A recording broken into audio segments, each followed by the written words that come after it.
You're rocking with the voice of Town View. We put our spin on trending topics and school news. Thought-provoking, insightful, we speak the truth. We do it for all ages, not just for the youth. Listen close, you might learn something. Or laugh so hard, you split your side of something. Live stream a podcast. Whenever you tune in, it's sure to be a blast. Let's be honest, you don't wanna miss that. Content so real, you gonna wanna run it back. We keep you entertained while making an impact. Want foreign announcements, well this is not that. Sports, pop, culture, political. Whatever you like, we got you covered, bro. It's a movement more than just a show. It's KSBM Radio.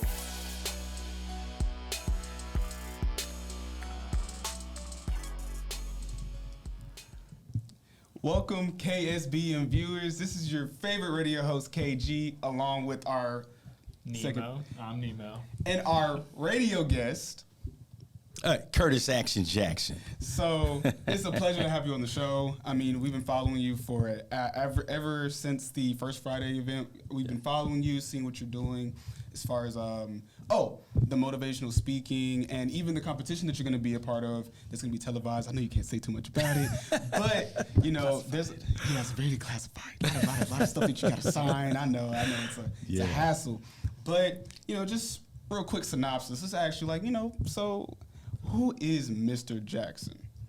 Who is Mr. Jackson? I would say the very first thing that I would say, I am the son of Barbara Jackson, a single parent mother that decided not to give up when she could have. An individual that the first words that I heard, unfortunately from my father when I was in my mother's womb, was that he's not my son. And those were the very first words that I heard from my father. And I met him again and had an honest conversation with the age of 24. And so I tell people that my story began being broken at birth. But somehow, some way, if you don't give up, the most painful thing can become the most purposeful thing in your life. That is beautiful. Yes, sir. Strong. It's beautiful. We want to start this interview out with just where did it all begin? High school to college. So we're going to track absolutely. all of that. Yeah. So one of our first questions is, where did you grow up?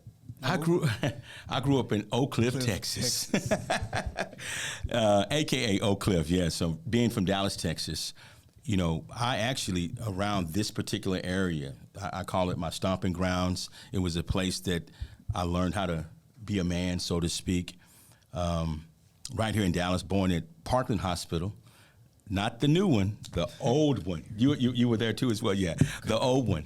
And I think it's really important that you ask that question, your beginnings. Mm-hmm. How can you appreciate the super highways in life if you don't remember the rocky roads? Mm-hmm. And so with that being said, as I stated to you, growing up in a single parent situation, watching my mother work so hard, we didn't have everything, but we didn't know that we didn't have everything because we had so much love. Yes. And so at that particular point in time, I really began to understand that life is really not about things, it's about beings. Mm-hmm. Relationships is the most important thing, the greatest value that we can have. And having that close relationship with my mother and my brothers and sisters was so great, so great. I reflect back to the time that I was actually in high school. Yes. Yeah. And getting up at 4 o'clock in the morning every single day. You would ask, he says, oh my gosh. He says, oh my gosh. We do 6 o'clock. Yeah, 6 o'clock is early, right? So we're waking up at 4 o'clock in the morning. At that point in time, we would actually throw in the Dallas Morning News. Wow. So we're up at 4, we're brushing our teeth, 4:30, we're wiping our eyes, and we've got tons and tons of newspapers in the living room. Mm-hmm. So it's myself, my brother, and my sister, and my beautiful mom, and we're rolling the paper. We're putting them inside the sacks and things of that nature. And at about 4:45 or so, we're on the road, and we're driving through Dallas, throwing the paper. And those were some of the best moments of my life. I would say, Mom, I said, it's so hot in here. Can you turn the AC on? And you know what my mom would say? She said, boy, you know what the air conditioning is. And I said, yeah, okay. She said, roll down the window. And she drive a little bit faster, then your AC gets a little bit, grows a little bit harder. That's just air from the outside. Yes. And I remember throwing the paper, Khalid, and it would hit the door, and he was kind of off to the side. She says, we don't throw paper like that. I said, okay. She said, well, get out the car. And I said, okay. Now take the paper and I want you to lay it right on the door. So when they open the door, the newspaper just falls inside. They don't have to go and get it. At that particular point in time, my mom was teaching me business, exceeding expectation. And I was like, okay, Mom. She says, your brand is BE. I said, what is that? Be excellent. So there I am, a 16-year-old young man, and she's teaching me, number one, work ethic, being on time, to do things, build your own brand, regardless of what you do. Always be excellent. And we never met the person that we were throwing the newspaper to. And we don't have to. It's about giving your best when no one is looking. And I'm telling you, before I went to college, right, and became the number one salesperson in America, running a top team right here in Dallas-Fort Worth out of 56 banking centers, we were number one, being led by your boy. But guess where I got my business degree from? The streets, from mama at the age of 16, about being excellent. And so growing up in Dallas, man, I wouldn't trade anything for it. Wouldn't trade anything for it. Learned so much from great mentors like my mom. And speaking of the, you mentioned community. What is the importance of that? Having people around you to help encourage you, improve, to preach being better when nobody's looking. Wow. I did a speech here recently, right? I do convocation speeches at different school districts. So we had a crowd between 2,000 and 3,000 individuals. And I could speak really on their main topic was talking about legacy. Legacy. And what do you think about legacy? It's about your history that you actually live out. You live out now, so that when you're gone, what you did in your present, you're offering a present to others, and what you did outlives you, and that's legacy. And so what I chose to talk about when it comes to legacy is there was a gentleman here in Dallas who was a coach and a math teacher that took both myself and three of my friends to Grandy's, old school, right? Have you ever heard of Grandy's? Okay. Yeah, he would take us once a week, once a week to Grandy's. And we were like, well, why is this coach, taking such an interest? Well, all of our moms went to the coach and says, can you help my son? Can you help my son? He has he has uncanny, wit, and he's very intelligent. They're very athletic, and we were all charismatic, but we had one thing in common. We were all fatherless. And so she wanted him to mentor us. He had a degree, had a big house. He drove a Porsche to work, a gold Porsche. Are y'all hearing me? And we didn't see a lot of gold Porsches in Oak Cliff, all right? So a gold Porsche. And you know what he did? Every single week, this one man would spend 1 hour every single week for an entire year. And what happened, he changed the trajectory of our life that was going here to here. So within that 1 year time, right, we produced, I think, 3 student body presidents out of that group at our school. In addition to that, we produced four individuals that all went to college, all on a scholarship, one of which actually went to TCU on a full scholarship and went on to play with the New England Patriots, right? His dad, he was estranged from his dad, and didn't really have a lot of time with him. He was an angry person. But that guy, by spending 1 hour for 1 week for 1 year, changed his life. The other gentleman actually went to Northwestern University on a full scholarship, both academic and athletic, and he went on to play for the Kansas City Chiefs. Are y'all following what I'm saying? Okay, all right? Just one guy for 1 hour, 1 week for 1 year. Then the other guy actually went, his dad was in prison, and he was a gang member. And at that time, when he began to mentor this young man, he was in a gang too, or, that type of thing. Guess where he ended up? Where? He graduated from Princeton with a doctorate degree. Wow. Y'all help me. Y'all help me understand the power of mentoring. Yes. Right? And the last guy was me, right? I became student body president. I was actually on Dale Hansen, Channel 8, Scholar After the Week, Channel 5, Scholar After the Week, got a full academic scholarship, went on to Alcorn State University, became class president, got my own radio show. Are y'all staying with me? Right? And remember, we were all daddyless. But in that particular point, I understood that all of us can be a positive to someone else, that when we're facing the greatest times of our life, when we're running into a wall, that wall can become a bridge if you take time out and you take time and I take time out to help somebody by reaching back, pulling them forward like they did with us. It was one man, 1 hour for 1 week for 1 year, changed our lives. Now we all have families and doing great things in the community too as well. Yeah. And he was in our community. And we're seeing it on display now. I mean, Hey, here, come see all on. the stuff that you're doing. I mean, I'm proud of you guys. You know what I mean? Yeah, you probably can't see it, but I'm standing back to, a great young man here, great young man here, great young ladies behind the scenes over here too as well. And I'll take time out just to applaud each one of you for doing great things with your life and understand that, the things that we do matter. And it's powerful. I mean, Yeah, it matters. Just the little moments of motivating, like even the youth, like how important is it to motivate the youth and be there for the youth and push the agenda that you have to be better to children. Yeah. Well, people tell me all the time, man, when did you want to become a motivational speaker? And sometimes, unfortunate that, my stories sometimes start in a very dark place, but they end in a bright place. Mm-hmm. And I think that's great because at some point in time, we're all in a dark place at some point in time.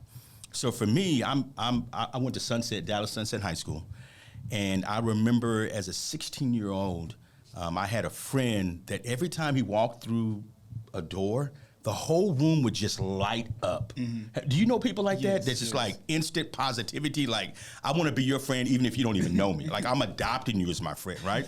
And so this guy was like, he was Mr. Positive. Made me just think of life in a different way and look at it through a different lens. And then they said, hey, we lost him. I said, what are you talking about? Your best friend. We lost him. I said, well, where did he go? What happened? He says, man, I don't really want to tell you this, but I got to tell you this.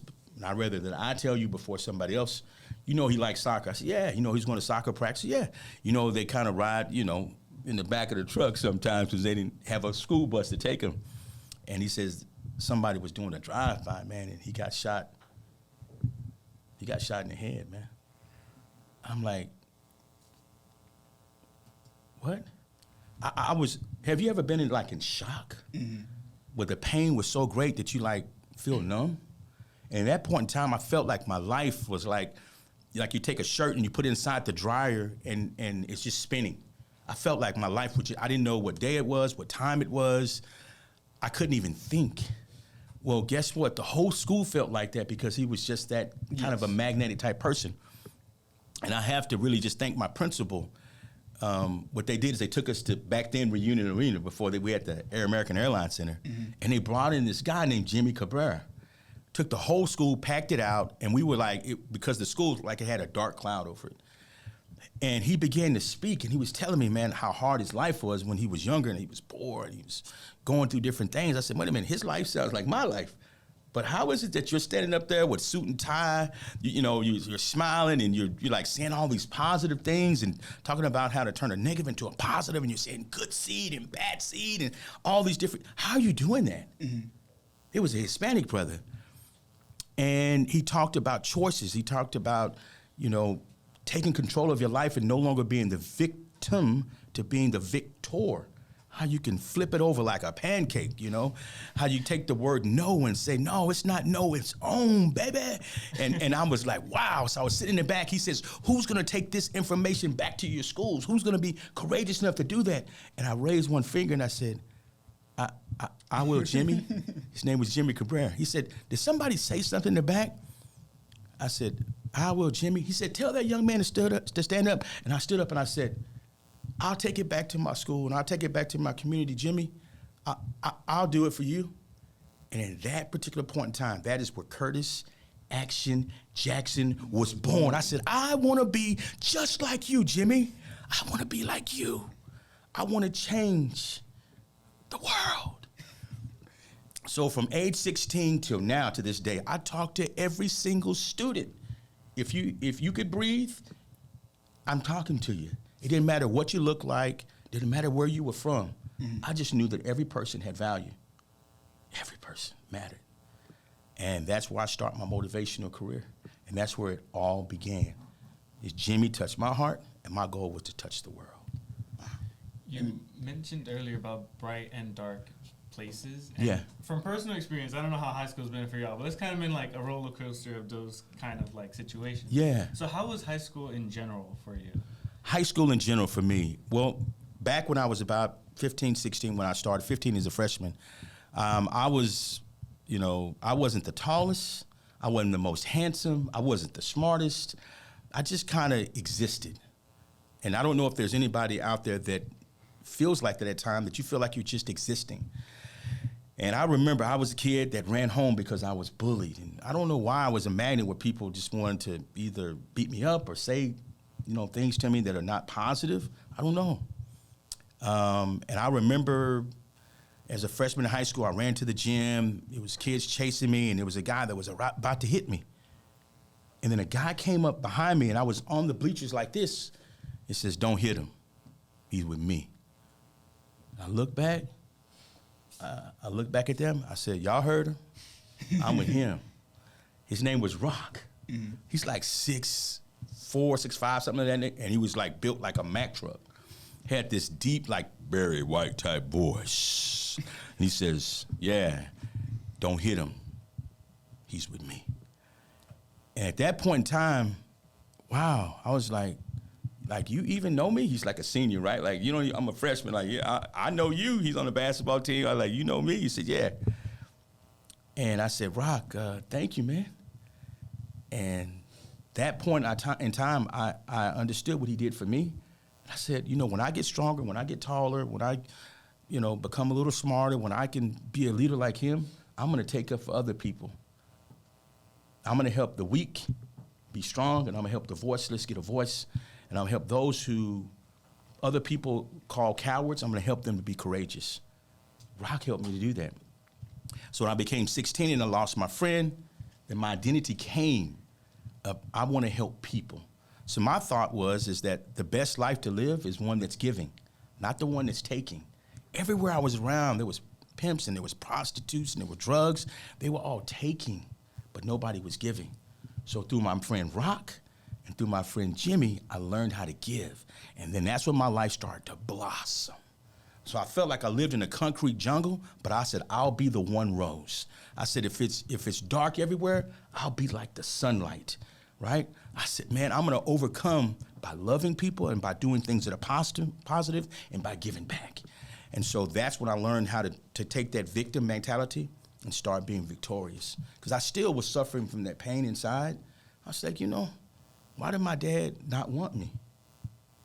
Am I not good? Do I have, am I worthless? I was still broken inside, man. I'm 16, but he said those words while I was still in my mother's stomach, and I was carrying that weight.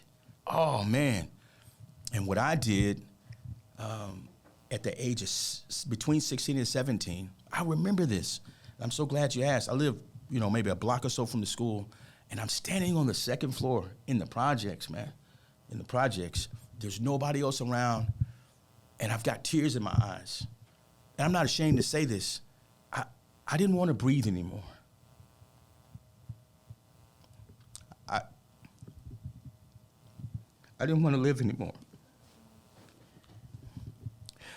Because that weight of anger and unforgiveness that I had toward my father was just weighing me down.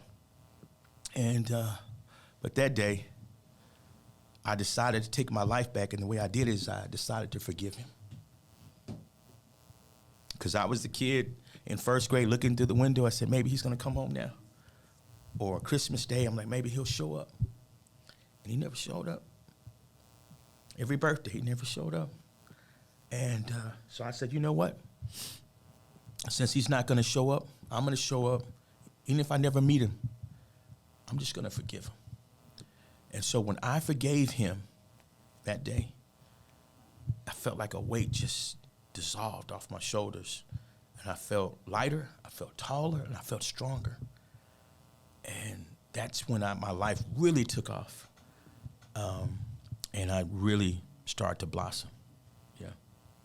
Hey, just speaking on the forgiveness thing, for me personally, like, understanding that when growing up as a person, and I know it's good being, like, in terms of the motivational speaking and telling people, like, to be better, rise above what you've been through. I know for me personally, the act of forgiveness is very important because you, like you said, it's like this weight on you. That And I know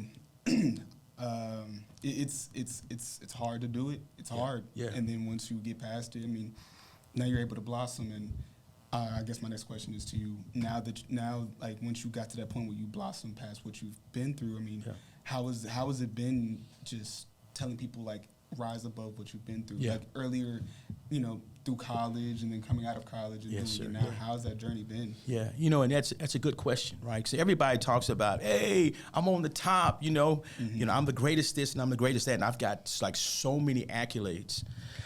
But you might hear about all the glory, but you don't know my story. I didn't start there. I didn't start at the top. I started on the bottom. In fact, I was so low, I had to reach up just to touch the bottom. That's how I felt. And so from that point, what I realized was this, that I couldn't reach and hold on to all of my dreams if I held on to all the anger and the unforgiveness. It's like you can't have both. And so when I began to let go, I found something else. See, I thought that the greatest thing you could do was fight back. I thought the greatest thing you could do was just hold on, like, man, I ain't never forgiven him, right? Sometimes the greatest power is not holding on. Sometimes the greatest power is letting go. And I had my memories just like I was here, holding on, but I began to slowly begin to let go. And when I let go, then that's when I was able to grab and hold on to all of my dreams. And I began to go from just existing in life to living. Oh, your boy, Action Jackson was born. And so from that particular point in time, I started writing down just dream after dream. I want to go to college on a full scholarship because I knew my mom couldn't pay for it. I wanted to be student body president. Never dreamed in my life I could be president of anything, of the whole school. And in fact, one of the sponsors, God bless her soul, she's no longer with us. She said, man, Curtis, why don't you go for a lower position? You don't have to run for president. This is your first time running for anything, and you want to run for student body president of the whole school? You should probably do like secretary or something like that. And I said, that's cool. I went and prayed about it. I said, you know what? If I'm going to do this thing, I'm going all out. I'm going, back in the day, we used to play marbles. So I said, I'm going for all the marbles, man. Like, give me the bag of marbles. And I said, if I lose, I lose, but I'm going for everything. Now, here's the problem. I had no money, right? So the person I'm running against, they know how to put all the campaign signs. They got people that got money. They money got money. I had nothing, bro. I was on free and reduced lunch. You hear me? And so I was the guy that had nothing but $1 in the dream. So I'm going to business and say, hey, can you sponsor me? I'm going to mom's job. I just need paper to print things out. Can you type this up? But I got friends that didn't even speak English that went to the school, right? English is a second language. I learned Spanish, bro. I got them on my team. I got, girls helping me, football players. I got the ones that people call the nerds. I got love for Action got love for everybody. You know what I'm saying? And so next thing you know, I had the whole school campaigning for me. My signs were up everywhere, and I was talking to everybody. And the thing that they liked the most is that I wasn't the guy that saw himself as being on the mountaintop. I saw myself as a person that walks with the average person. And so they said, man, nobody's ever came and sat at our lunch table and talked to us. Nobody even, so you're Action, right? I said, yeah, I'm Action. I said, yeah, we pushing positive things around here. You know what I'm saying? So I'm here to let you know that you don't have to be this or that. You can just be you. And I told everybody, be you to the fullest. That's beautiful. Be you to the fullest. It's beautiful. See, life really begins to become beautiful when Mr. Khalid sees himself as beautiful. When you see yourself as beautiful. And man, I took some people, man, you got the silver tongue, man. Yeah, well, I got something.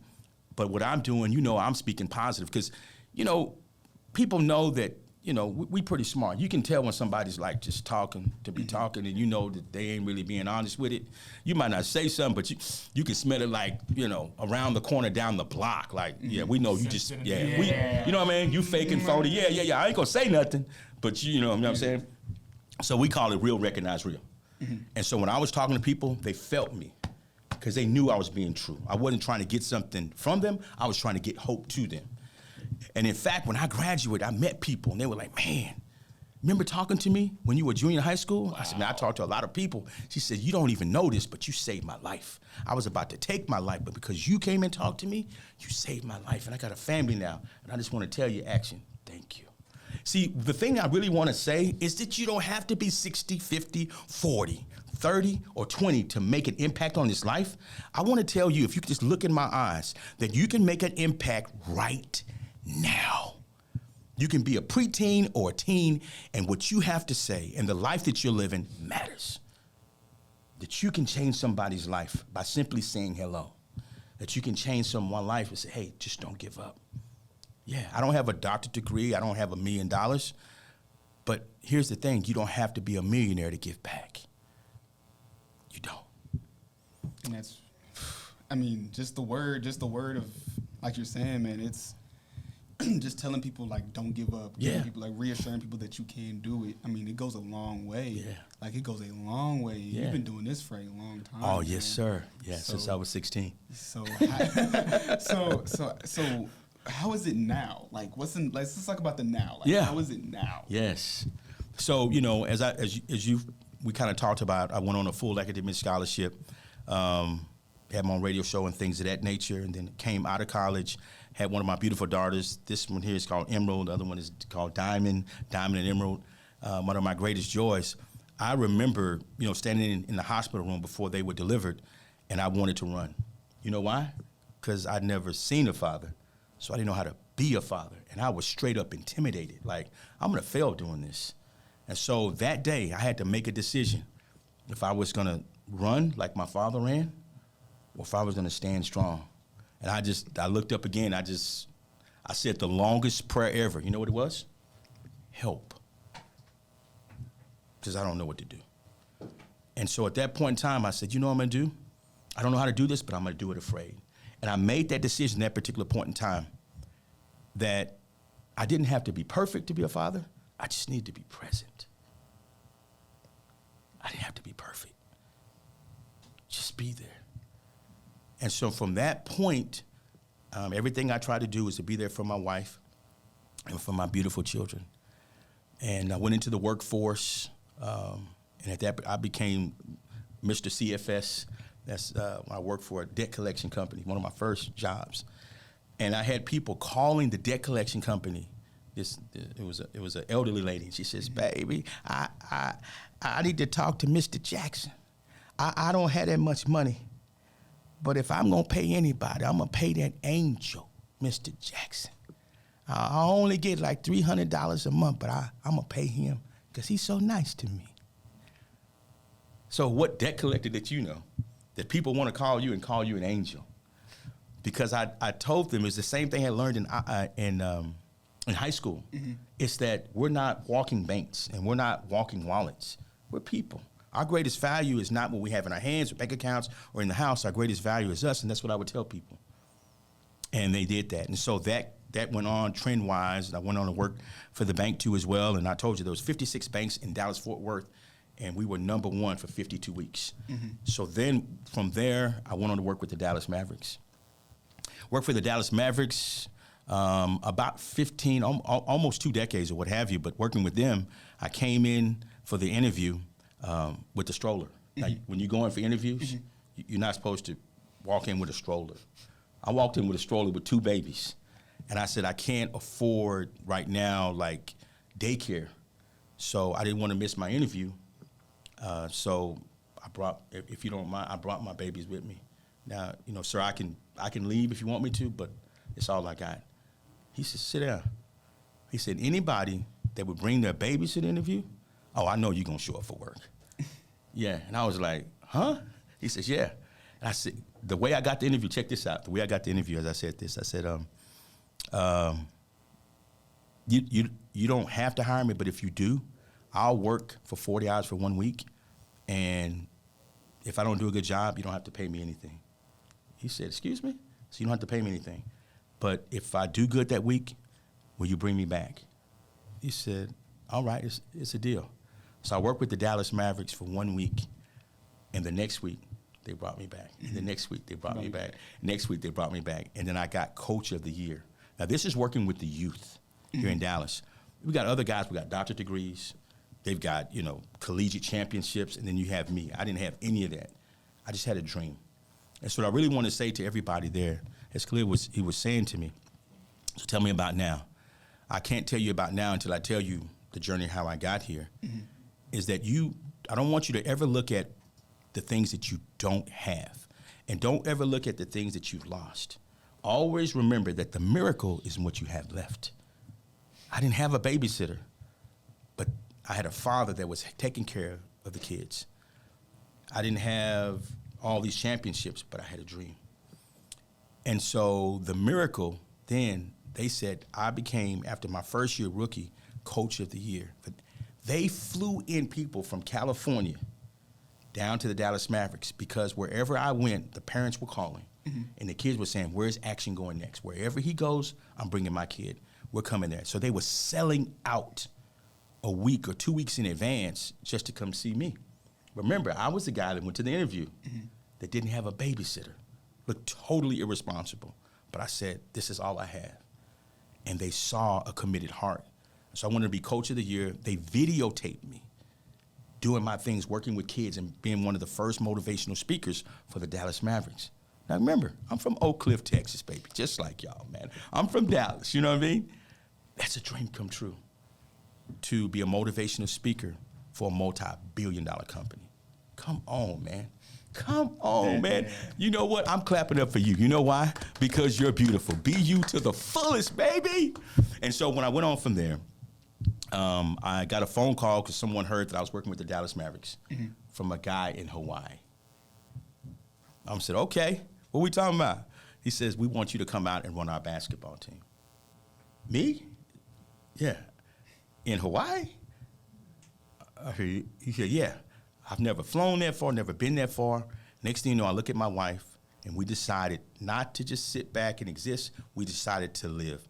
And I took my entire family and my daughters at the time were a year and a half to Hawaii. Guys, I got there, became the basketball coach, and I became one of the first African-American athletic directors because I did a great job as a basketball coach. They promoted me to oversee all the sports, and I recruited people globally. So you know how you recruit people? Hey, you know, he goes to this school, like W.E. Griner, we want you to come to Townview. My job was to recruit you from Croatia. Yeah, we went to Griner. Oh, I went to Griner too. What? Yellow Jacket. You went to Griner? Yeah. W.E. Griner? Yeah. That is. Oh man, small world. Small world, small world, small world, small world. That's crazy. And yeah, so then I go to Hawaii as a basketball coach, and I became the athletic director. Then they sent me island to island, all the way to Alaska doing motivational speaking. Help me understand, guys. How does a kid get there? Right? A kid gets there just like I got there, by dreaming. Understand that wherever you're at right now, you are not your circumstances. You're not your past. You're not whatever you don't have. And you're not what someone has done to you. You're not that. Just say it for just a moment. I'm not that. But what I am special. I'm valuable. I have great worth. And I have determination. Because life is not always going to be perfect. Life is not going to hand it to you. Sometimes you got to go take it. But as you're taking it, make sure you leave something.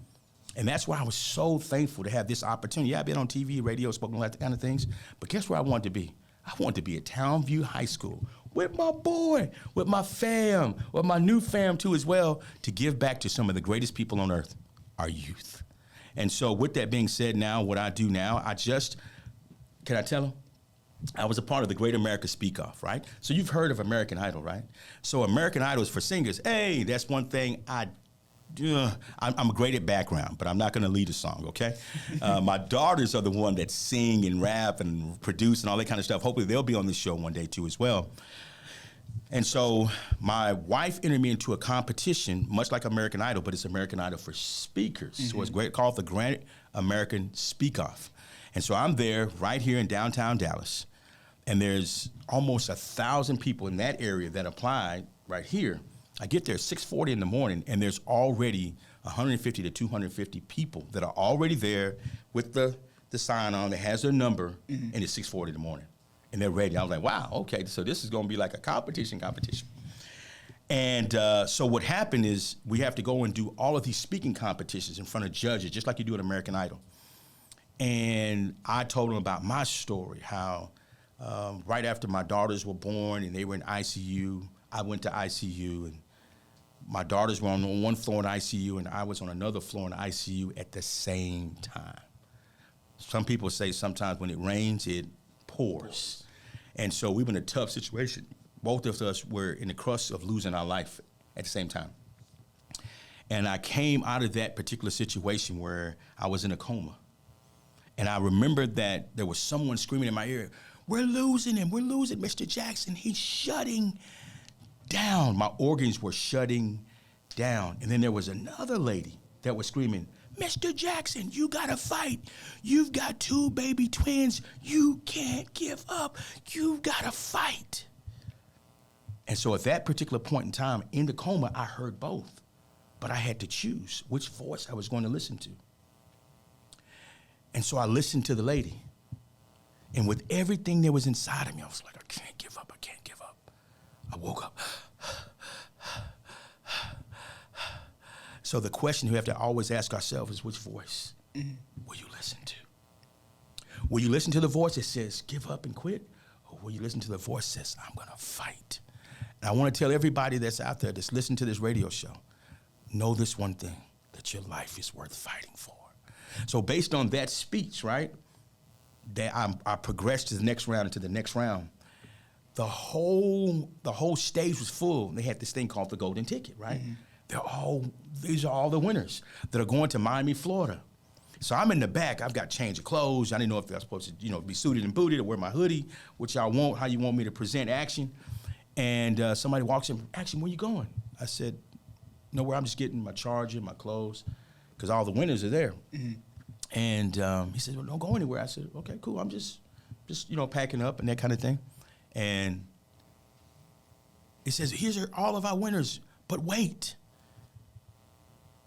There's one more.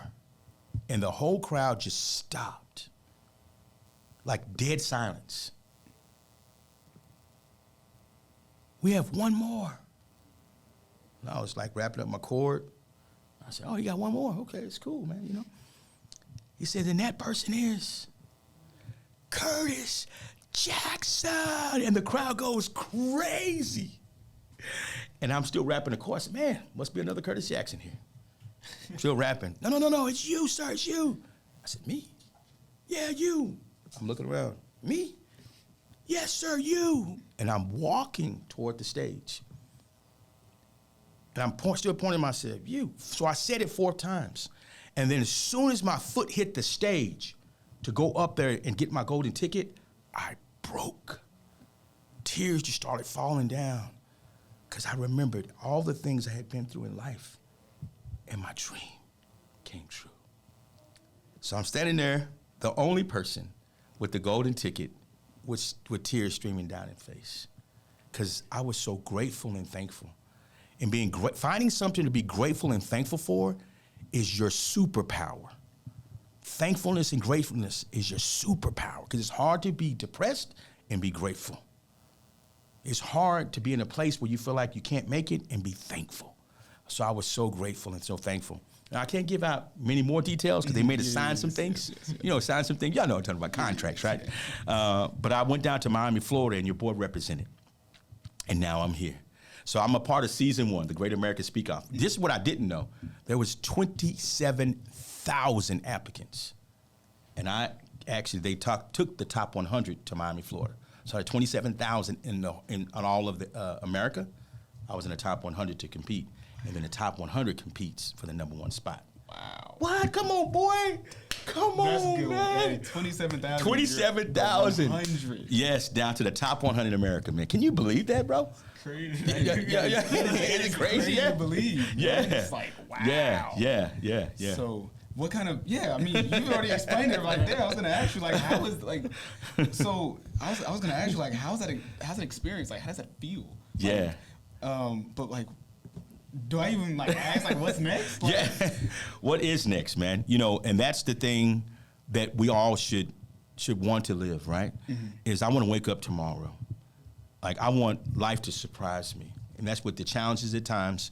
That's with the super highways. And the beautiful thing is when you go through tough times, it's like walking into a gym, right?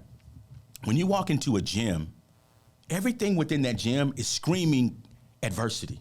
Like, you don't get stronger unless you walk on the incline. You don't get stronger unless you pick up the barbell. Life is the same way. Life has lots of adversity. But I say you got to stay in the gym to get stronger, right? Stay in the gym of life to get stronger. So whatever you might be going through or whatever you may go through in the future, remember that it did not come to destroy you. It only came to develop you. Man, so I'm looking right. I'm standing here strong. But when I look back, I see 500 people behind me that were in the community. It was a teacher. It was a principal. It was a counselor. It was a coach that stood behind me. It was an advisor, just like you have the advisor here. Who is the lady that oversees the program? Miss Shipman. Miss Shipman? Every time I see her, she's just glowing, man. When she sees you succeed, she gets happy. Am I right or wrong? Yes. Yeah. When she sees you guys, and that's what mentors do. Mentors are really the tour guides of life. Mentor. They're the tour guides of life. So everybody needs a mentor. Yes. Everybody needs someone that sees the best in you. Everybody needs someone that believes in you. And I'm telling you, I don't know you guys like the back of my hand, but I know greatness when I see it. And I see greatness in you. I know greatness when I see it. And I see greatness in you. And I see strength in you, right? I see future in her, right here. Yeah, I can see it, right? I can see it. I've been working with the homeless now for almost a decade. It's an outreach called Love Under the Bridge. And the question we ask everybody, where were you when love found you? Where were you when love found you? For the people that we serve underneath the bridge that are living in tents and sleeping on sleeping bags, we bring the love to them hard and heavy. We want to tell you, hey, you know what? Life doesn't end here. It's time for you to get up. It's time for you to believe in yourself. Number one, how'd you get here? How did you get stuck? And so life, sometimes when we go through traumatic things mentally, we can't get past that thought. We can't get past what happened to us. And so our dreams become nightmares. And where eyes are open and where our life is living a nightmare. And so for a lot of people that we help, they're underneath the bridge and they're stuck in whatever happened to them when they were 5, and 10, and 12. And so our job is to come in and interrupt the conversation between their past and what's in their present. And that's what we do. We do that, and we do that through loving people. It's called Love Under the Bridge. And my daughter sings to them. I speak to them. I give them a motivational speak every single month. And it's been one of the greatest things in my life. And can I tell you, at the age of 24, I got my shot. Remember, at age 16, I forgave my father, but I didn't meet him until I was 24. When I met him, he was strung out on crack cocaine, and he was homeless in L.A. I talked to him on the phone one time. My voice was shaky. I didn't have deep voice. It was probably like a high soprano. Hi. I talked like a little kid. I'm 24, right?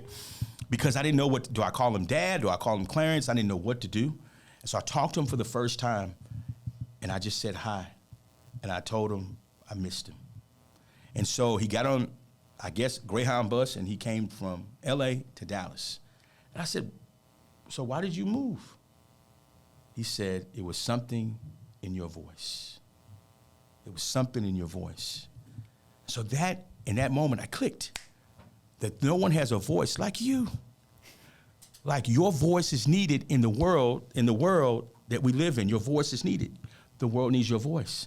So it was something in my voice that unlocked my father's heart and made him start to go forward. So I helped him get off drugs. I helped him find a place to stay. I helped him get some medication because he had schizophrenia. I gave him his dignity back. And I told him, as we sat inside of Wendy's on 12th Street. I don't know if y'all know where that's at. 12th and 35, around there, around whatever. Yeah, 12th Street, the big, tall Bank of America building. I sat inside the Wendy's. And you know what my father's first question to me? As we sat there and we ordered off the value menu, because he was ordering something like a number 6. I was like, Dad, I ain't rolling like that. Look over to the right there where it says value, yeah, dollar. That's where we at, right there, Daddy. He said, okay, cool, I got you. And my dad ordered a chocolate shake. Bro, I was like, my dad likes chocolate shakes. Oh my God, I didn't know what he liked because I hadn't met him, you know. Cool. And I had one French fry that I chewed on for 30 minutes. As y'all can see, I can eat more than one French fry in 30 minutes. So I had that one French fry, and when his head went down, my head went up, and I had that one French fry. I was like, oh, look at his ears. Oh, his nose, just like, yeah. Oh, his hand. Oh, wow. I was like studying him. I was like, that's my dad. That's where I come from. He looked just, wow. Yeah, and then his head went up, my head went down with one french fry. We did that for 30 minutes. I ate one french fry for 30 minutes. And then at that point in time, he asked me this question that kind of like threw me off. He said, son, he says, why don't you hate me like everybody else? I said, excuse me? Yeah. I've hurt everybody. Everybody's angry at me. Why don't you hate me? And I said, Dad, I forgave you a long time ago when I was 16. I didn't tell him the age. I was 16. He goes, wow. And his whole face just changed when I said that. It's like the love broke through all the guilt and shame, and I found out that the reason he was on crack cocaine is because he was running from the pain that he caused for not being in our lives. He hurt, and so he tried to numb the pain with drugs. So when I forgave him, his pain started to go away. And he was like, man.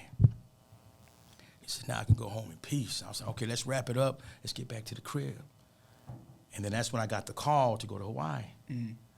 And they knocked on the door and they said, hey, Mr. Jackson. I said, yeah. We don't want to tell you this, but your dad died. I said, excuse me? I was on the island of Lanai. It's one of the islands in Hawaii. I said, but that's messed up. I just met him. How can I meet him this day and he's gone? I said, that's not fair. I said, that's not right. I said, that's messed up. And so I flew from Hawaii down to Dallas. Right here on 8th Street, there's a little white chapel. And I'm going in, I'm like, where's my dad? I'm looking for the coffin, and there's no coffin. There's 3 people there. There's the pastor, there's the landlord, and then there's me. And all the wooden chapel benches where there's nobody there, and I'm trying to walk slowly, but these wooden floors, I try to walk slowly, and I was like, whoa, I can't, So I sit down, and I'm looking for my dad, and I can't find him. I said, where's he at? And I look up, oh, there's a black vase. I said, so that's it. I didn't know that was going to be my last conversation in Wendy's, my dad.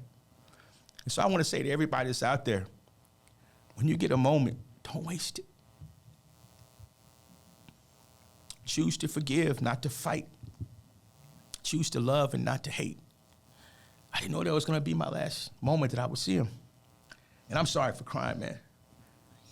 I know I'm supposed to be tough and be this motivational speaker on a Great American Speak Off, man, but I learned something. People lied to me. They told me, man, only weak guys cry. Until I went to prison to do a motivational speech. And I found out that when you cry tears, it doesn't mean that you're weak. You know what it means? Strong. It means you're alive, because dead guys don't cry. And so at that particular point in time, the thought came back to me, because he says, after I forgave him, he says, man, now I can go home in peace. When I was at the funeral, I got it. We don't get it sometimes. He says, now I can go home in peace. He wasn't talking about the crib. He wasn't talking about his apartment. He was saying, now I can rest in peace because his son forgave him.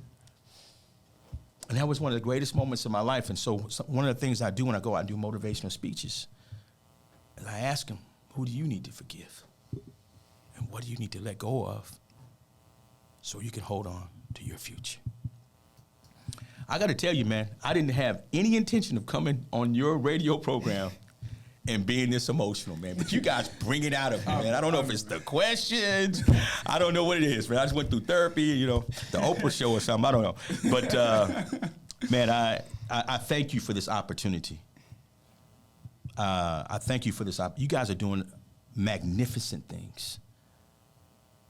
And my prayer for you is that when you want to give up, you don't.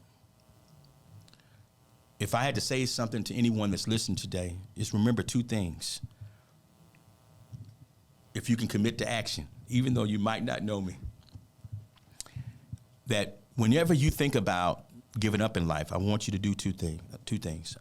Remember the letter B. Just keep breathing. Just keep breathing. Hey, that's like powerful. And here's the second thing. Yeah. Always remember this, the shape of a heart. I want you to commit to doing one other thing. Last and final request. I promise I won't ask anything else. I want you to love you. I want you to keep breathing. And I want you to love yourself. That's when life becomes beautiful. And those are the two most important. Hey, how you explained it, I mean, like, it was Beautiful. that was, And like real quick, I just want to say like I really appreciate like all the things you said. Like as in, sometimes you don't, when coming across something new, you don't have to be perfect. You just have to be there. yeah. Come on. And just being yourself. Yes. And just getting through it in the way that, like, oh gosh, I'm losing my words. I hear just, you. like, you've had. I really appreciate what you said. Yeah. And just that. Gosh, I don't know. Like I really resonate with things you said, and like I'm gonna be more conscious about as. It's okay. Hey, Just like thinking yeah. of yourself in a higher way than usual. Yeah. And Yeah, I know, Yeah. man. Because during this conversation, like all of us having it, I can only speak for myself. There's a lot of things that I feel like everybody's been through what they've been Yeah. through. Yeah. But it's about how you surpass it. Yes. And speaking, like listen to you speak, I hear a lot, and I'm not gonna get too personal, but stuff that you were speaking on reminded me of my father alone. So Oh, it was man. like wow, Yeah. that kind of thing. But because it's like it's a lot of a lot of stuff that you were talking about. It was Yeah. really moving. It was like wow, wow. And it's just how my father talks about his father to Yeah. me, and I was like, wow. And like listening to it, it's like just the idea of just being there for somebody, like Moses was saying, it's like just the idea of just being there for somebody, just being yourself, being Yes. you, understanding that you can only be you're the only. If you're gonna be great, you gotta be yourself. Come on. Because if To you're choose trying to to, do so. if you Come try to be, on. if you try to be somebody else, Yes. try to mimic some other Exactly. thing, you're not gonna be the best version of yourself. You see, listen, we were all born an original, right? Mm-hmm. So why die a copy? That's Yeah. hey, that's Yeah. real. Yeah. It's like, We're all original. Why die a copy? Remember, the most beautiful thing you can do is being you. Be you to the fullest. That's beautiful. That's beautiful. That's beautiful. yes. Bald head afro. Nice beard. Don't matter. You know what I'm saying? Got a smile with crooked teeth right there. I got a gap in my teeth, right? My mama said, boy, you're so cute. I was like, that's right. I'm cute. Mama said, I'm cute. Life becomes beautiful when you see the beauty In yourself. in yourself. Yes. Come on. That's Woo. man, this. Come on, man. Man, so I hate that we have to wrap this up. I Yeah. really hate that I'm we having have to fun wrap too. this You up. having fun? I'm having Yes. Man, this a was blast, great. man. This was great. Yeah. See, if y'all can see all the great people around me, There's- y'all wouldn't want to leave either, man. I Yeah. see all these great people, but over here, yeah. We have people on. We have the host. We have Mr. Action Jackson. We have Moses on me. We have yours truly. Amazing social media. We have amazing production. Amazing. We have amazing guests. I mean, like this whole show is. Hey, this show It's is been beautiful. awesome, man. It's awesome. Any last remarks you want to leave? Well, for if anybody? you choose to follow me, because social media is social media, right? Yes. You can just very simply go to Instagram, Curtis Action Jackson. Just started that because a lot of things that I do, I go to dark places, right? When I go to places, they don't care about your Instagram, your social media, whatever they all they want to know is one thing: can you help me? So when I go to a prison, when I go to a halfway house, when I go and talk to kids that are maybe about to be sent to prison. They don't want to know my social media. So I never had social media. It wasn't until I did the Great American Speak Off. They said, you have to have social media. And I was like, okay, we'll get social media. And so it's Curtis Action Jackson on Instagram. And choose to follow me if you like. But let me just tell you, and I got loveunderbridge.org. That is my mission. That's my heart, where I'm serving the homeless here right in Dallas for about a decade. My daughter started when they were 14. Now they're 24. And so we grew up serving. And that is the best life. You're not truly living unless you're giving. It's been your boy, Curtis Action Jackson, and I always end every single speech that I give. I want to take this moment, although she's still with me, I want to honor my mother, Barbara Jackson. And my only goal in life is to make her proud. And I pray, Mom, if you watch this, that your baby boy, Curtis Jackson, made you proud. I love you. And that will be a wrap for one amazing show. It's been KSBM Radio along with Mr. Axon Jackson, Moses, and then Khalid. And we will see you guys in the next show. Don't forget to follow us on here. And you're watching us on Twitch right now, so you don't have to figure out where you're watching us. And we will see you guys in the next show. Thank you guys for watching. Thank you.